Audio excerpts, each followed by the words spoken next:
আসসালামু আলাইকুম আমার প্রিয় আপুরা। আজকে আপনাদের জন্য আমার রেসিপি চিংড়ি মাছের মালাইকারি। কড়াইতে তেল দিলাম, তেলটা গরম হলে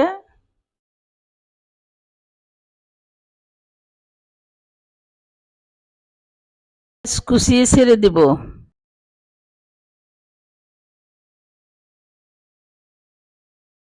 বাদামি কালার করে ভেজে নিব।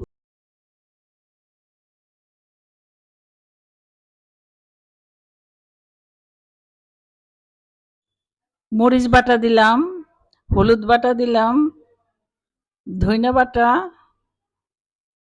জিরা বাটা, রসুন বাটা,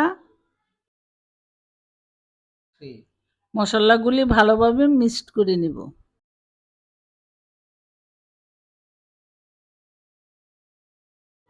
পরিমাণ মতন লবণ দিয়ে দিলাম।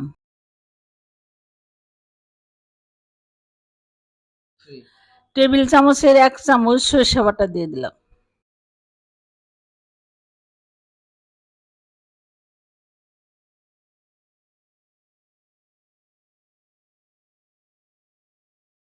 মশলাগুলি এখন কষানো হয়ে গেছে,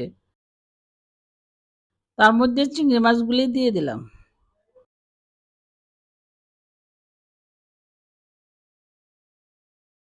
কিছুক্ষণ সময় ঢেকে রাখলাম।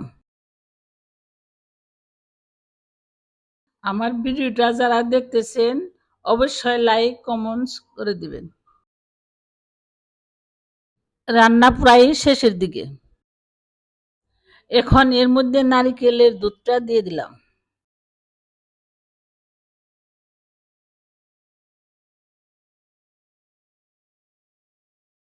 কিছু সময় ঢেকে রাখলাম।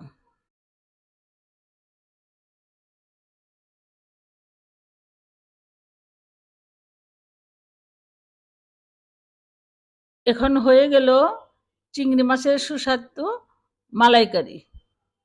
ভিডিওটা তখন ধৈর্য সহকারে দেখার জন্য ধন্যবাদ।